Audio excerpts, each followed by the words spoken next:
What's going on, guys? J-Hoy back with you today. Welcome back to Call of Duty Vanguard. We are back here with a little bit of an interesting video. So we did this kind of concept on NHL. If you guys haven't seen those videos, make sure you go do so. So we took a team that is kind of relatively well known, or was used to winning, and they haven't really won recently, or maybe they need a big change in their organization. And, we talked about what they could do, re-signing certain players, trading certain players, getting rid of certain contracts, whatever it may be. That's the kind of concept we made. So we were back here right after we made actually the last Call of Duty video, the, Post Major 3 power ranking. So same shirt, literally 5 minutes after I got done recording that one. So if you guys have not heard, the Paris Legion have been, rumored to have been, getting bought, getting, relocated. There's been a lot of rumors around this organization. So they put out on June 1st, which was a week ago, that they had tweeted this out, of course, on Twitter, and said the rumors are true. We are excited to announce a new chapter for Legion fans. I didn't know there was any Legion fans, personally, but either way. In 2023, so what would be next year, assuming that the league actually starts at a reasonable time, I would assuming start of the CDL season next year with what it would be, the Legion will be relocating to Las Vegas. Now that's cool. Las Vegas, big city, has the Vegas Golden Knights now. We know that, right? Where are they? Right there. We know they're there, right? Vegas is a huge market. We've had events there. We have, I think, a couple players from Vegas. Great. Awesome. Then they say, for now, we're looking forward to crushing it at Major 3 this weekend. Now, I didn't get the chance to screenshot it, but they put out, there was a leak with a trademark to the either Las Vegas Legion or the Vegas Legion or something like that. So here's the big thing. Is we all know that no one's really a big fan of the Paris organization. And in fact, I found this this post on Reddit that is beyond true and pretty funny. So this wasn't 10 hours ago. This was like, a week or two ago now. But they said Paris, the headline, Paris is a terrible organization. They are. Then they said Paris as an organization is the absolute lowest effort group in the league. The players for the Major 2 qualifier were playing from their bedrooms. 2 of the players didn't even have the org backdrops. So the basically the thing that covers them behind them, so you can't really see anything in the background. That's what they're talking about there. Regardless of the talent of the players on the team, how are they supposed to perform against teams that are playing 4-stack from the same facility? These guys are playing in the league. They're playing in the league like an amateur team from 5 years ago. How is this team supposed to build chemistry if they're only playing in person together at the majors? Now, before we get into the rest of the second half of this, is this person wrong yet? No, they are so bad. Let's continue. What else do they gotta say? Content is non-existent. Coaching is questionable at best. The organization puts zero effort into branding or putting forth a fan base experience.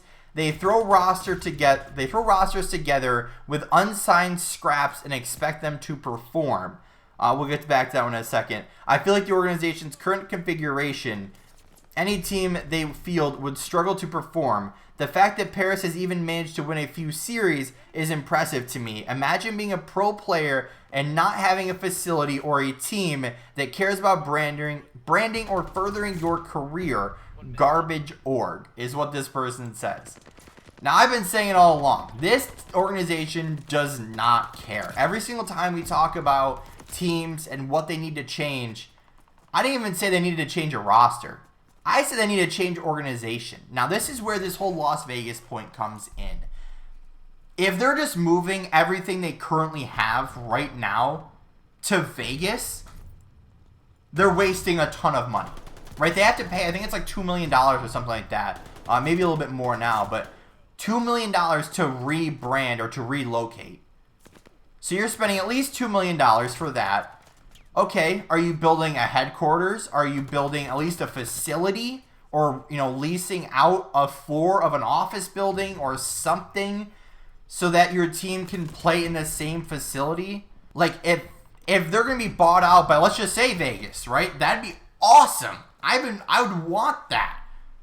For Vegas to buy a CDL team, that'd be awesome. Besides OpTic, that'd probably be my second favorite team, you know, depending on the branding and, you know, the players and stuff. But if Paris is just moving just to Vegas, just to be there, there's no point. This team, now who runs Paris? That's my next question. So they are owned and operated by Contact Gaming. Whoever the heck that is, I have never personally heard of them. Plain and simple. I mean, you look at the roster this year, you have John, who used to be big, went out with, you know, personal reasons, came back, hasn't looked good. You have Temp, who is arguably their best player, like by far, who's always been a really solid player, but then never really can stay at the top once he plays there. So he looks good on a bad team, but looks average on like a decent to good team. So there's that. Gravity's there. You know, he's been a long-time Challengers player. He looks decent at best. I mean, nothing really crazy. Jimbo hasn't really looked that great, honestly. Then they have their coach Theyre, who was never really a good player, and then doesn't really care about coaching. Like, this team just isn't there. But the amount of players that this team has had and just nothing has worked, like, what do you do at this point? Like, you've had... I mean, this was back to their original start, but you had, you know, some APAC players, you have American players, good Challengers players on this team, you had, you know, veterans on this team, players that used to be big that now are not. Like, you've had a mix of everything. Everything.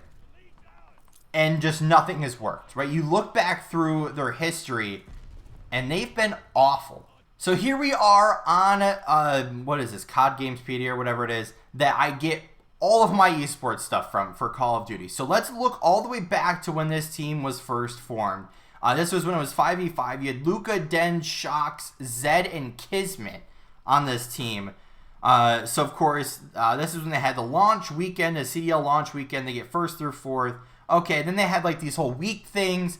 They get 3rd, 4th there, 5th, 6th, 5th, 6th, 6th, 6th, whole bunch of times. 7th, 8th, okay, whatever. 2nd at London. But in the end of everything, in the entire league, they get 10th place. They do play at Champs and place 10th, 9th, 10th, I should say. They do make a good load of money there. Then, okay, Cold War comes out. They field a new roster. Then 7th, 8th, 9th, 10th, 9th, 10th, 11th, 12th, 11th, 12th, 11th, 12th, 9th through 16th. That's a different thing. But 7th, 8th, 9th, 10th, like the entire Cold War year, awful placements, right? They finished dead last in 12th place. They don't place above 7th, 8th the entire year. Again, they were awful. Then you look at this year. What do we got? Well, Kickoff Classic, 9th, 12th. Major qualifiers, last place. Major 1, 7th, 8th. Somehow they make it in the money there. Major 2, they get 10th. Major 2, or I should say Major 2 qualifiers, 10th. Major 2, 9th through 12th. That's a Warzone event. Then you have the Pro-Am Classic where they get 5th through 8th, which somehow that makes sense. And then you have Major 3 qualifiers. They go 0-5, so they finish in last place there. And then they get dead last at the Major. Like I said, you have to start at the top. You have to build this team from the front office out now. Like, you've given yourself 3 years, and you've sucked. You've put no effort into players, into coaching, into a facility, into everything. Now, obviously, I know what I'm about to say is really biased, but it's also very true. You look at the likes of Atlanta and OpTic.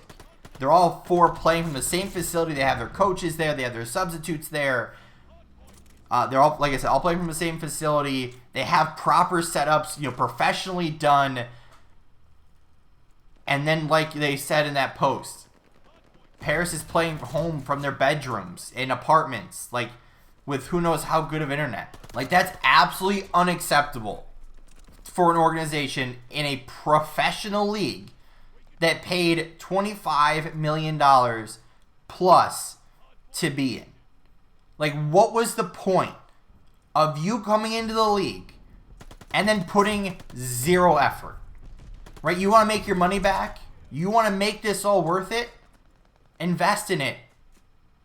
Right? You're not going to make your money back by signing scrap players. You know, you're not like, you got to get at least a couple of decent players. Right? This isn't the NFL, this isn't the MLB where they have hundreds of $million floating around. And you might have a chance with some younger players or with some you know, with some veteran players that can fill holes in your lineup. You have 4 players on your team, plus one substitute. Well, you're supposed to have one substitute that's not your coach, and then you usually have a coaching staff. You have a facility you practice at. You have a stadium you play at. Obviously, a little bit different for esports, but what do you do? Like I said, if you're not going to build this from the front office out for the next year, if that's not what you're doing right now, why? Why are you wasting your time? Why are you wasting the money? Why did you even start this thing to begin with?